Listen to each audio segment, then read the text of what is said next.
ছাত্রছাত্রীরা, শিখন পথ ইউটিউব চ্যানেলে তোমাদের সকলকে স্বাগত জানাই। আশা করি তোমরা ভালো আছো। গতকাল আমরা গ্রেট সোশ্যাল রিফর্মার লেসনটি শুরু করেছিলাম। গতকাল আমরা এ পর্যন্ত পড়েছিলাম। আজকে আমরা এই পড়াটা পড়ব। আচ্ছা, চলো তাহলে আমরা পড়াটা শুরু করি। She is Begum Rokeya. তিনি হলেন Begum Rokeya, a remarkable woman whose efforts considerably changed the state of female education in Bengal. তিনি হলেন একজন অসাধারণ বা বিশিষ্ট নারী, যার প্রচেষ্টা বাংলার নারী শিক্ষার অবস্থার অনেক পরিবর্তন হয়েছিল। Her full name was Begum Rokeya Sakhawat Hossain. তার সম্পূর্ণ নাম হলো Begum Rokeya Sakhawat Hossain. She was kind and generous to the disadvantage woman of Bengal. তিনি বাংলার অসহায় নারীদের প্রতি ছিলেন দয়ালু এবং উদার, and extended her helping hand to the poor and the helpless. তিনি অসহায় এবং দরিদ্রদের প্রতি সাহায্যের হাত বাড়িয়ে দিয়েছিলেন।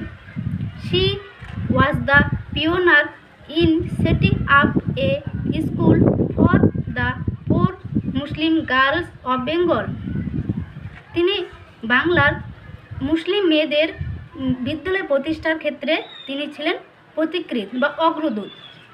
She strongly believed in the need of modern education for woman.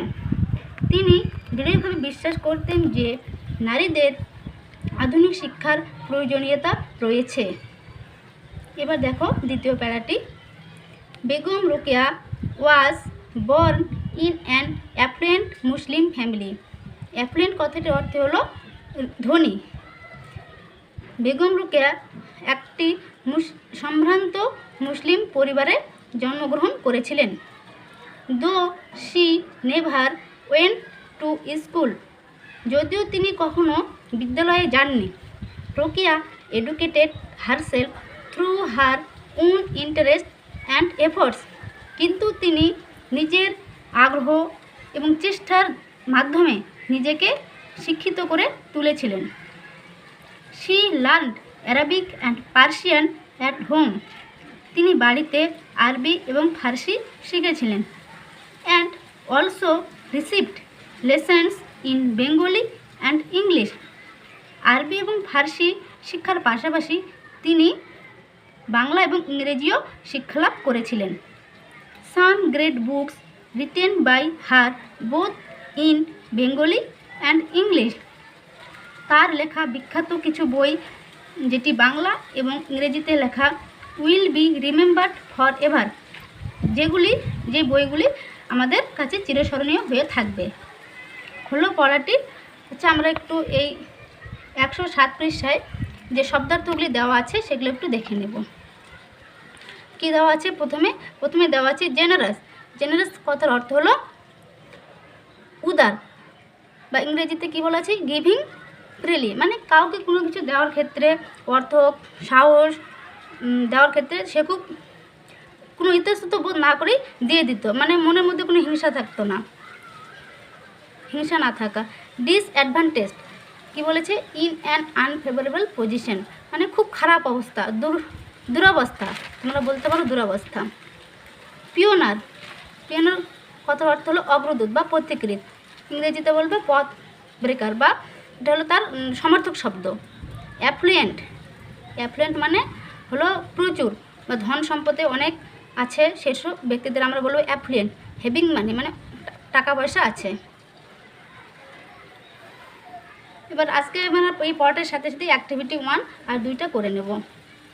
দেখো কি বলেছে অ্যাক্টিভিটি 1-এ, complete the following sentences with information from the text. বলেছে যে এই যে তো আমরা পাঠ্যাংশটি পড়লাম, এই পাঠ্যাংশ থেকে তথ্য নিয়ে শূন্যস্থানগুলিকে পূরণ করতে হবে। তাহলে দেখো প্রথমটি কি বলেছে? Begum Rokeya was born. কোথায় দেওয়া আছে? এটা আমাদের টেক্সট বইয়ে কি দেওয়া আছে? বর্ন। তোমরা দাগ দিয়ে নাও। In an affluent Muslim family, বা লিখে নিতেও পারো।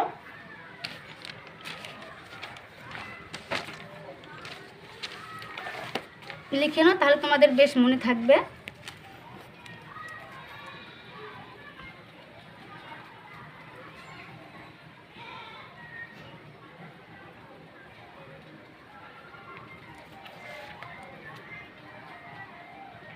অ্যাফ্লুয়েন্ট কথাটি একটু কঠিন, তোমরা তার বদলে রিচ কথাটিও ব্যবহার করতে পারো।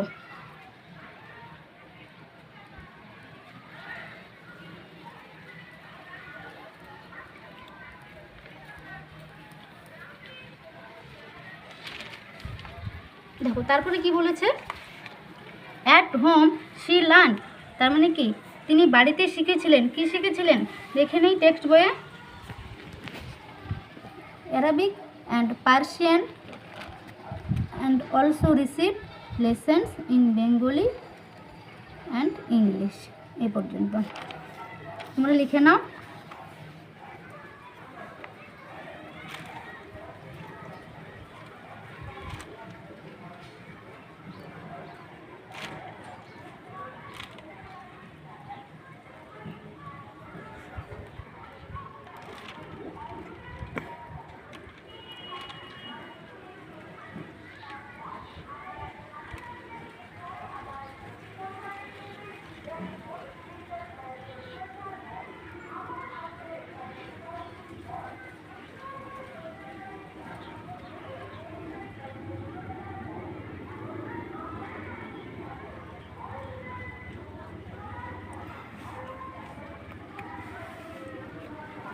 এবার দেখো 3 নম্বরটি কি বলেছে, শি নেভার ওয়েন্ট, তিনি কখনো যাননি। কোথায় যাননি? বিদ্যালয়ে।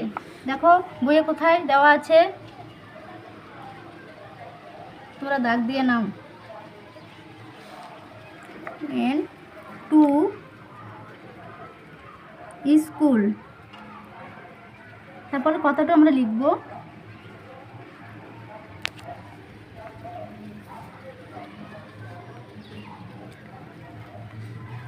আচ্ছা পরেরটা না লিখলেও হবে, তোমরা একটা স্কিপ করে দাও। 4 নম্বরটি দেখো কি বলেছে, শি রোড, তিনি লিখেছিলেন। কি লিখেছিলেন? বই, গ্রেট বুকস।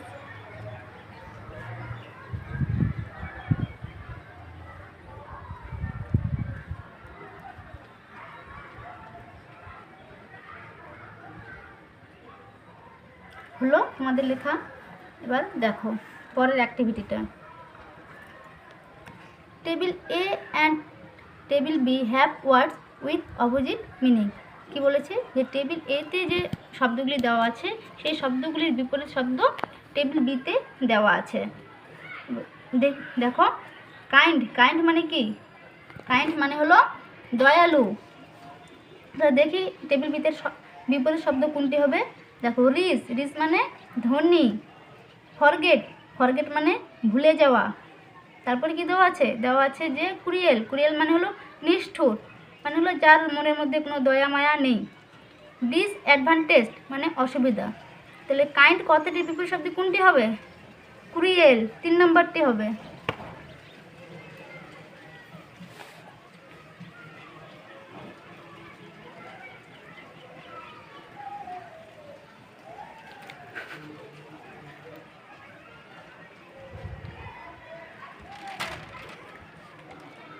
তারপরে দেখো পোর, পোর মানে হলো গরিব বা দরিদ্র।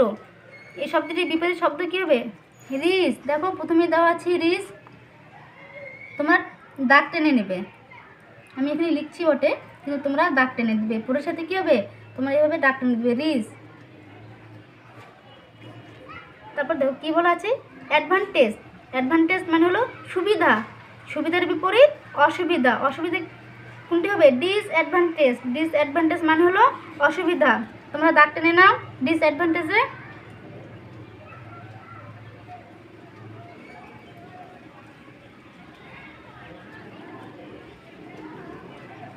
হলো লেখা তোমাদের, দাগ টেনে নাও। অ্যাডভান্টেজ হবে ডিসঅ্যাডভান্টেজ। তারপরে 4 নম্বরে দেওয়া আছে রিমেম্বার। রিমেম্বারের বিপরীত শব্দ কী হবে? রিমেম্বার কথার অর্থ হলো মনে রাখা, স্মরণ করা। তাহলে রিমেম্বারের অর্থ হবে বিপরীত শব্দ হবে কী হবে? ফরগেট। ফরগেট মানে হলো ভুলে যাওয়া। তোমরা দাগ টেনে নেবে, রিমেম্বার থেকে ফরগেট মানে তোমরা দাগ টেনে নেবে। কাইন্ড, কাইন্ড কী হবে? কাইন্ড হবে ক্রুয়েল। পোর, পোর মানে হলো গরিব, এর বিপরীত হলো ধনী, রিচ। অ্যাডভান্টেজ, অ্যাডভান্টেজ হলো সুবিধা, এর বিপরীত শব্দ অসুবিধা, ডিসঅ্যাডভান্টেজ। রিমেম্বার, রিমেম্বার কথার অর্থ হলো মনে, মনে রাখা বা মনে করা, এর বিপরীত শব্দ হলো ফরগেট, ভুলে যাওয়া। আজকে আমাদের এই লেসনটি পড়া হলো, তার সঙ্গে অ্যাক্টিভিটি 1, 2 হয়ে গেল। আমরা ডেইলি প্রতিদিন নিত্য নিত্য ভিডিও আনবো। তোমরা সেই ভিডিওগুলি পেতে চাইলে অবশ্যই চ্যানেলটিকে আমাদের সাবস্ক্রাইব করবে। ভিডিওটি কেমন লাগলো অবশ্যই আমাদের কমেন্ট করে জানাবে। Thank you.